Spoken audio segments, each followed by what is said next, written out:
नमस्कार श्रोते हो, दीपक रेगे कथाकथन चॅनलवर तुम्हा सगळ्यांचं मनापासून स्वागत. श्रोते हो, आज तुम्ही ऐकणार आहात विजय कापडी सरांच्या मान ना मान मैं तेरा मेहमान या कथासंग्रहातली कथा. पण तत्पूर्वी अजूनही तुम्ही चॅनल सबस्क्राईब केलं नसेल, तुमच्याकडनं चॅनल सबस्क्राईब करायचं चुकून राहून गेला असेल तर प्लीज चॅनल सबस्क्राईब करा, ही एकच नम्र विनंती. श्रोते हो, चला ऐकूयात विजय कापडी लिखित मान ना मान मैं तेरा मेहमान या कथासंग्रहातली कथा. हवेत तरंगणारा नवरदेव. एखाद्या तरुणानं वयाची 25 ओलांडली आणि त्याला बऱ्यापैकी नोकरी मिळाली किंवा त्याचा उद्योगधंद्यात जम बसला की त्याच्या घरच्या लोकांना त्याच्या लग्नाचे वेध लागतात. त्याला स्वतःला तर ते कधीच लागलेले असतात, पण उघडपणे कसं सांगणार ना, म्हणून आपला तो बिचारा वाट पाहणं पसंत करतो. नवरदेव हा प्राणी अनेक फायद्यांचा धनी असतो. सासू सासऱ्यांच्या कृपेनं तो अंगावर चढवतो नवे कोरे करकरीत उंची कपडे आणि पायात उंची चढाव, गळ्यात सोन्याचा गोप, बोटात अंगठ्या, मनगटी. सध्या सोन्याचे भाव सारखे वाढतच चालल्यामुळे या दागिन्यांचा आनंद काही वेगळाच. काही नवरदेव इतके सुदैवी असतात की त्यांना राहायला फ्लॅट, चालवायला गाडी आणि संसाराला लागणाऱ्या लहान मोठ्या वस्तू फुकटात मिळतात. आणि हो, त्यांना मिळते ब्युटिशियननं सजवलेली एक सुंदर आणि नोकरीवाली बायको. तिच्याबरोबर त्याला हनीमूनला जायला मिळतं, हा आणखीन एक मोठा फायदा. त्यात हनीमूनचा खर्च सासरेबुवा देणार असतील तर नाही आनंदा तोटा. त्यामुळे आपण आता नवरदेव होणार या कल्पनेनं त्याचं विमान हवेत तरंगायला लागतं. इकडे तमाम वधूपिते वेळात वेळ काढून त्याच्या बाबतीतली जेवढी म्हणून माहिती उपलब्ध होतीये ती मिळवण्याच्या कामाला स्वतःला वाहून घेतात. त्यांचे प्रश्न नेमके असतात, मार्मिक सुद्धा असतात. त्यांनी कुठलं शिक्षण घेतलंय, त्याच्या नोकरीत दर साल पगार वाढ आहे का, त्याला बढती कधी मिळणार आहे, तो निरोगी आणि निर्व्यसनी आहे का, त्याचं दुसरीकडे कुठे लफडं आहे का काय, त्याचं एकूणच व्यक्तिमत्व अगदी हे तर नाही ना, त्याच्या घरची मंडळी कशी आहे, आणि सगळ्यात महत्वाचं म्हणजे त्याला यंदा कर्तव्य आहे का. या आणि अशा तऱ्हेच्या अनेक प्रश्नांची उत्तरं समाधानकारक असतील तर त्याला जावई करून घेण्याच्या बाबतीत वधूपिते एकाच काय दोन्ही पायावर उभे राहतात.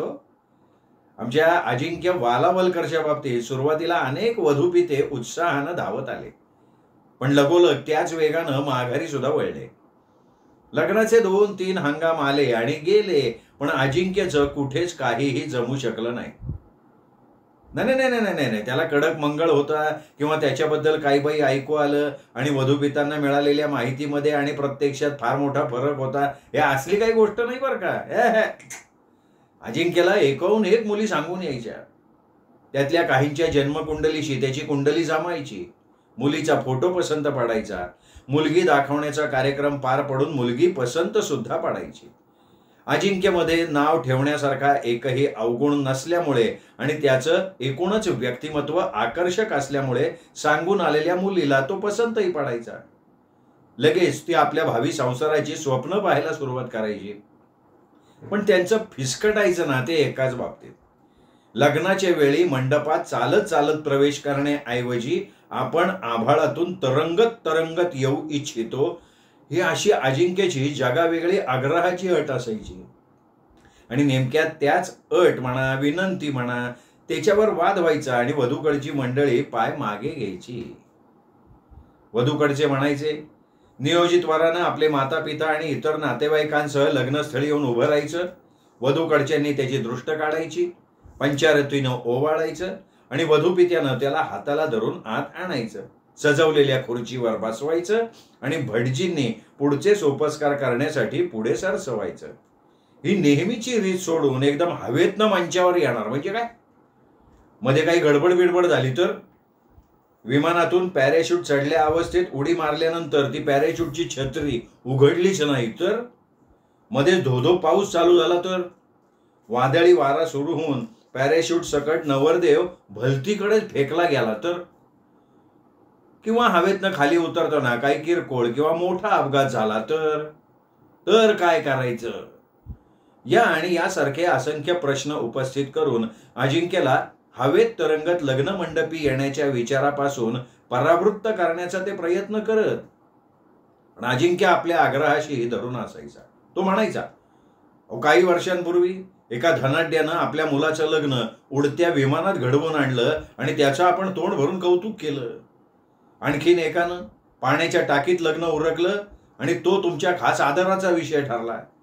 एकानं तर चक्क संडासात लग्न उरकलं, पण कोणीच त्याच्याबद्दल बोटाच्या चिमटीत नाक नाही धरलं किंवा नाक वाकडं सुद्धा नाही केलं. मग मी करू इच्छिणाऱ्या प्रयोगाला तुमचा मोडता कशासाठी? एवढं सांगून छाती पुढे करत तो म्हणायचा, मी एअरक्राफ्ट टेक्निशियन आहे. मी शिक्षण घेतलंय, त्या विषयात मला गती आहे. लग्न मंडपात सगळ्यांच्या साक्षीनं मी एक जगावेगळी एंट्री घेऊ इच्छितोय, तर त्यासाठी तुम्ही मला नको का म्हणताय? तसं असेल तर मला नाही लग्न करायचं तुमच्या मुलीशी. आणि मग वधूपिथे आपलं पाऊल मागे घ्यायचे.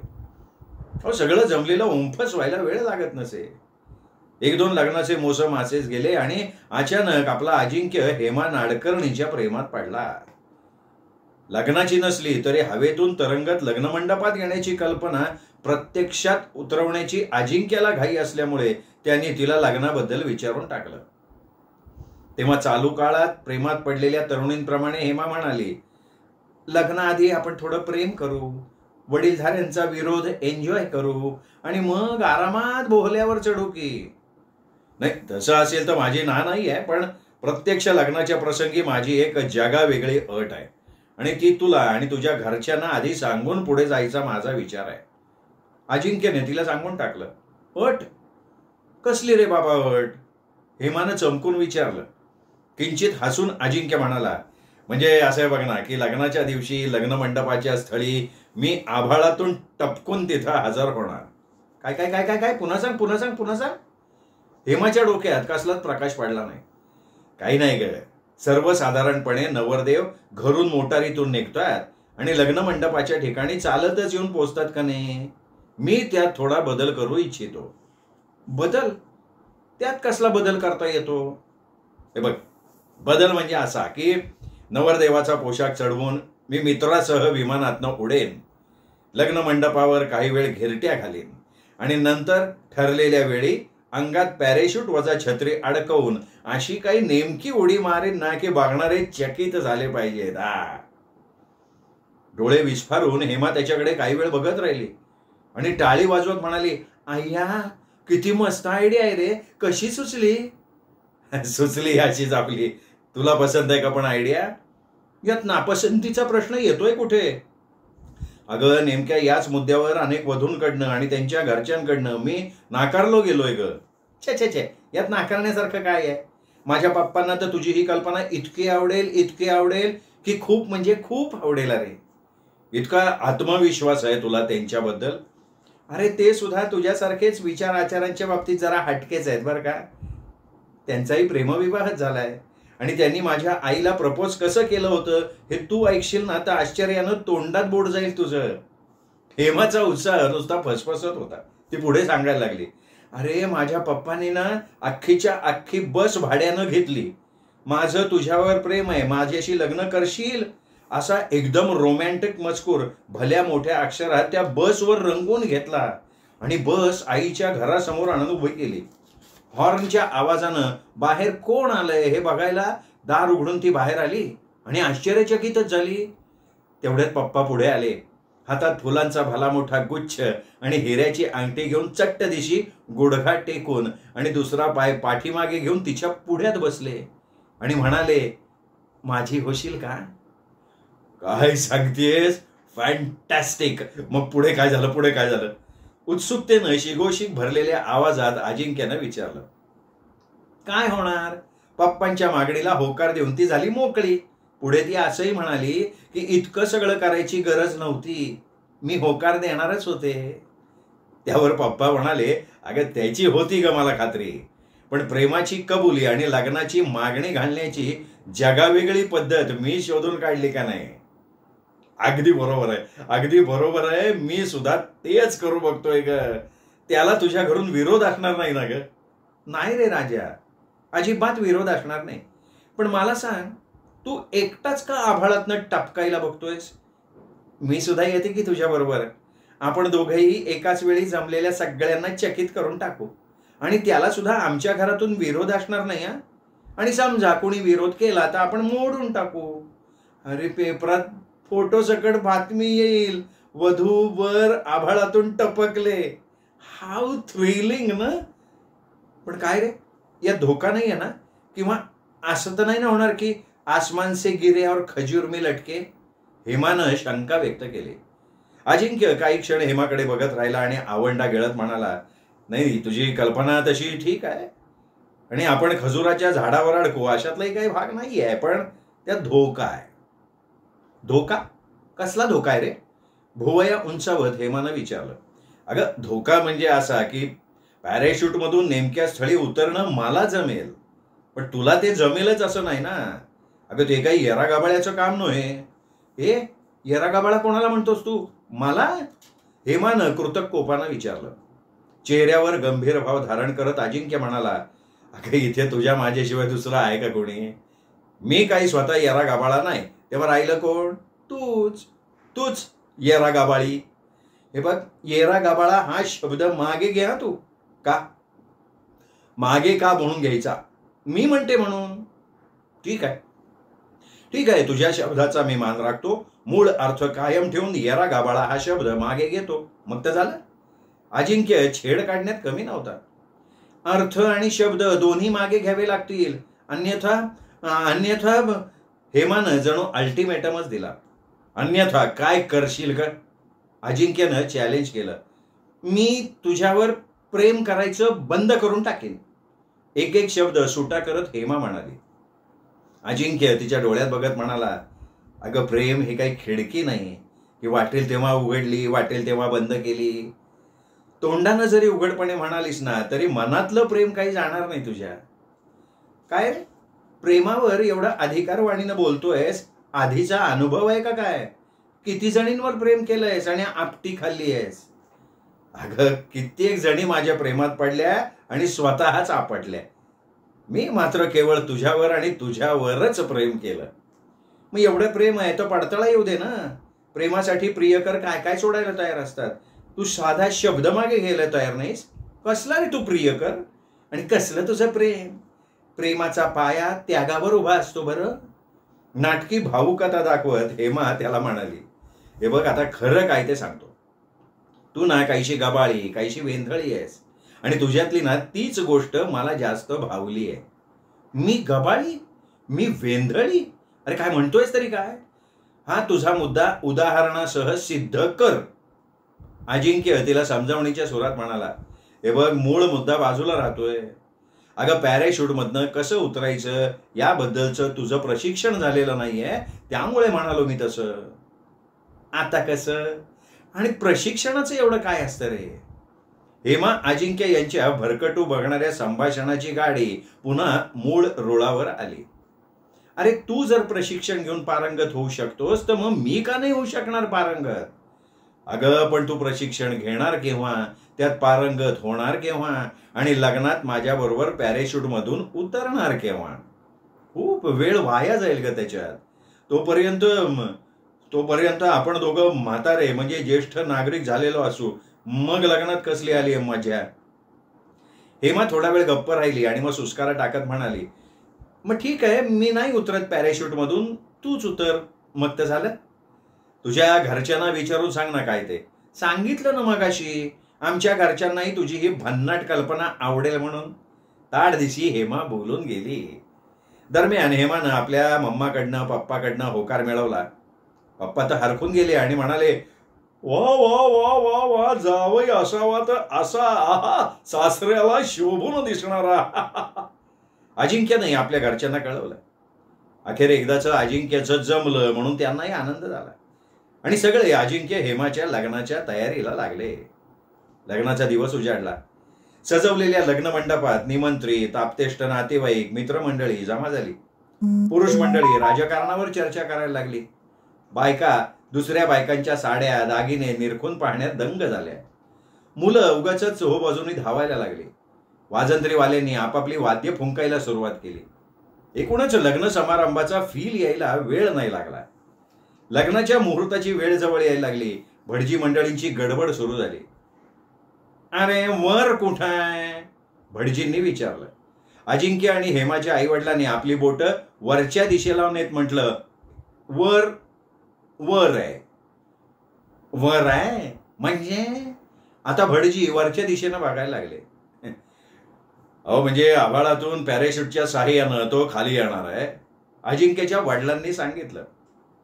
हा संवाद सभागृहाच्या या टोकापासून त्या टोकापर्यंत पोहोचायला वेळ नाही लागला. सुरुवातीला सगळ्यांना आश्चर्याचा धक्का बसला. काहींचा या गोष्टीवर विश्वास बसला नाही. पण वर जर आभाळातून येणार आहे तर आपण सभागृहात का बसून राहायचं? बाहेर जाऊन त्याचं स्वागत करूया. असं म्हणत बरीचशी मंडळी उठली. लग्न मंडपाच्या बाहेरच्या मैदानात जमायला लागली. सभागृह रिकामं झालं. बाहेर गर्दी वाढली. जो तो आभाळाकडे मान वर करून बघायला लागला. काहींच्या माना अवघडल्या, काहींना चक्कर आल्याचा भास व्हायला लागला. आणि अचानक ओ हो हो हो हो ते पहा विमान, असं म्हणत सगळे नव्या उत्साहानं वर बघायला लागले. अजिंक्यचं पॅराशूट कधी दिसेल याची वाट बघायला लागले. आणि सगळ्यांना अधिक वेळ वाट पाहायला न लावता पॅराशूट सकट अजिंक्यनं आभाळातनं उडी मारली. काही अवधीनंतर छत्री उलगडली गेली आणि अजिंक्य तरंगत तरंगत तरंगत खाली खाली खाली यायला लागला. सुरुवातीला सगळ्यांच्या काळजात धस्स झालं. पण अजिंक्य अधिकाधिक जवळ येत असलेला दिसल्यावर त्यांच्या अंगातनं आनंदाची एक लहर सळसळत गेली. पॅराशूट खालच्या दिशेनं झेपावू लागलं. नवरदेवाच्या वेशात सजलेला अजिंक्य स्पष्टपणे दिसायला लागला. हातवारे करत तो सगळ्यांना दूर व्हायचा इशारा करायला लागला आणि त्याचे पाय जमिनीला टेकले. सगळ्यांनी टाळ्यांचा प्रचंड कडकडाट केला. काही जण त्याच्या दिशेनं धावले. मोठ्या दिमाखानं पॅराशूटचे पट्टे अजिंक्यनी सोडवले. हेमाच्या आईवडिलांनी ठरवलेले सोपस्कार पार पाडून मोठ्या आनंदानं अजिंक्यचं स्वागत केलं आणि त्याला सभागृहातनं मंचावर नेलं. फार मोठी लढाई जिंकल्याच्या रुबाबदार आणि दमदार पावलं टाकत अजिंक्य शृंगारलेल्या खुर्चीत विराजमान झाला. उपाध्ये मंडळी पुढचे सोपस्कार पार पाडण्यासाठी पुढे सरसावली. दरम्यान मुहूर्ताची वेळ जवळ येऊन ठेपली. अजिंक्यला मंचाच्या मध्यभागी ठेवलेल्या पाटावर त्यांनी उभं राहायला सांगितलं. त्याच्या पुढे अंतरपाट धरला गेला आणि उपाध्ये म्हणाले, मुलीचे मामा कुठे आहेत? त्यांना सांगा वधूला घेऊन या म्हणून. हेमा कुठे आहे? हेमा कुठे आहे? हेमा कुठे आहे?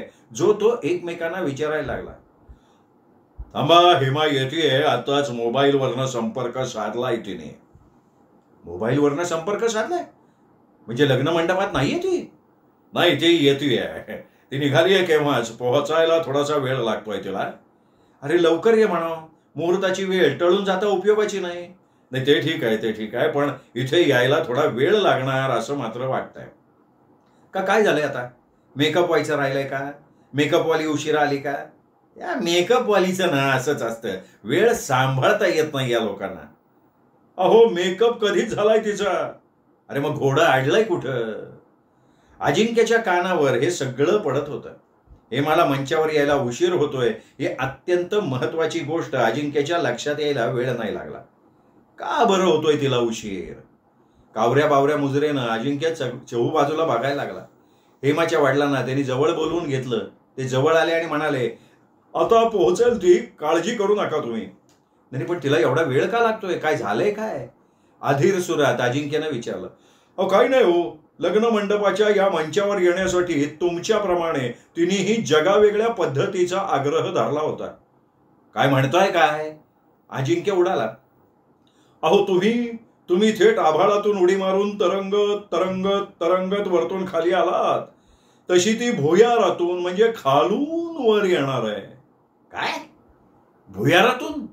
अजिंक्यनं डोळे विस्फारून विचारलं. हो, भुयारातून. आमच्या घरापासून हा लग्न मंडप अवघ्या 1 किलोमीटर अंतरावर आहे. आम्ही तिच्या आग्रहाचं भुयार खणलं सुद्धा. ती येते भुयारातून, एवढ्यात पोहोचेल ती. पण ते रिस्की आहे. मध्ये भुयाराचा भाग कोसळला तर? तुमच्या पॅराशूटच्या बाबतीत काही घोटाळा झाला का? सगळं व्यवस्थित पार पडलं ना? मग भुयाराचा भाग कसा कोसळेल? फार चिंता करता बुवा तुम्ही. आपण हे धाडस करायला तिला सांगितलं कोणी? किंचित त्राग्यानं अजिंक्यनं त्यांना विचारलं. कोणी सांगायला कशाला हवं? तुमच्यापासून तिने घेतली स्फूर्ती. तुम्ही आभाळातनं उतरलात, ती जमिनीतनं वर येणार. बाकी तुम्ही दोघं एकमेकांना छान शोभता खरे बर का. ते असो, पण ती इथे कधी येऊन पोचते असं झालंय मला. तुमच्या बाबतीत सुद्धा आम्हाला असंच वाटत होतं ना. पण मी आधी ठरवल्याप्रमाणे सुखरूप आलो ना, मग ती सुद्धा येईल. ती बघा येतीये, हेमा येतीये. दुरून येणाऱ्या वधूच्या वेशातल्या हेमाकडे बोट दाखवत हेमाचे पप्पा म्हणाले. एक एक पाऊल टाकत मंचाच्या दिशेने येणारी हेमा भारतीय पोशाखात खूप सुंदर दिसत होती. अरे हेमा, तू आलीस, असं म्हणत अजिंक्य तिच्या दिशेनं लगबगीनं निघाला तेव्हा उपाध्य मंडळींनी त्याला अडवलं. अहो चाललाय कुठे? अद्याप अंतरपाठ धरायचाय, मंगलाष्टकं म्हणायची आहेत, मुहूर्ताची वेळ साधून एकमेकांच्या गळ्यात हार घालायचे आहेत. अजिंक्य घाईघाईत म्हणाला, अहो ते सगळं राहू द्या, मला तिला डोळे भरून बघायची आहे. भुयारातून येताना काही अपघात झाला असता म्हणजे. अजिंक्यच्या या काळजीनं थपथपलेल्या प्रश्नावर मंचावरचे सगळे हसायला लागले. तेव्हा कपाळाला आठ्या घालत अजिंक्यने विचारलं, का हो तुम्हाला हसायला काय झालं? तुम्ही व्यक्त केलेल्या काळजीनं हसू नाही का येणार? अहो तुम्हाला काय खरं वाटलं का काय ते? अहो ती कसली भुयारातनं येतीये? आणि अशा प्रकारचं भुयार खणून तयार करणं शक्य तरी आहे का सांगा बरं? आता तुम्ही केलेलं साहस यशस्वी ठरलं, पण त्याआधी आम्हा सर्वांचीच, म्हणजे त्यात हेमा सुद्धा आली. जी मानसिक अवस्था झाली त्याची थोडी बहुत कल्पना तुम्हालाही यावी, याकरता भुयाराचं हे नाटक करावं लागलं. चला चला चला, आता मुहूर्त जवळ येतोय. आधी सर्वांच्या साक्षीनं दोघं एकमेकांचे व्हा आणि मग काय धुडगूस घालायचा आहे तो घाला. हा, आणि एक सांगायचंय बरं का, ती भुयाराची कल्पना हेमाची आहे बरं का. यावर अजिंक्यनं हेमाकडे अशा काही नजरेनं बघितलं की मंचावरचे सगळे उगाचच मोठ्यांदा हसायला लागले. त्यांच्या हास्य कल्लोळात अजिंक्य आणि हेमा सामील झाले, हे वेगळं सांगायला पाहिजे का? मित्रांनो, ही होती विजय कापडी सरांची कथा, हवेत तरंगणारा नवरदेव. कथा कशी वाटली हे कमेंट करून जरूर जरूर कळवा. मित्रपरिवारात, नातेवाईकात ही कथा शेअर करा. भेटूयात पुन्हा अशाच उत्तम कथेसह. तोपर्यंत नमस्कार मित्र.